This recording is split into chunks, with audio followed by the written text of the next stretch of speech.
Hello guys, আজকে আমরা আমাদের কালীবাজার এসেছি। ব্লগটা আমি বলতে চেয়েছিলাম, এটা যদি ফারিক দেখে থাকেন তাহলে একটা লাইক করবে।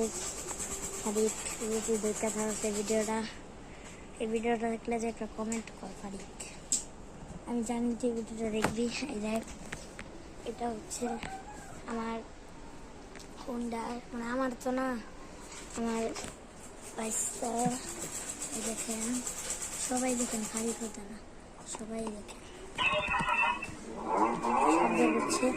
এখানে যদি পিক আপ দিই, পিক আপ দিলে কিন্তু সামনে যাবে, আবার পিক আপ ছেড়ে দিই তাহলে কিন্তু থেমে যাবে। ফারিক দেখলে কিন্তু এই যে এটা হচ্ছে, আর এই যে গাড়ি তো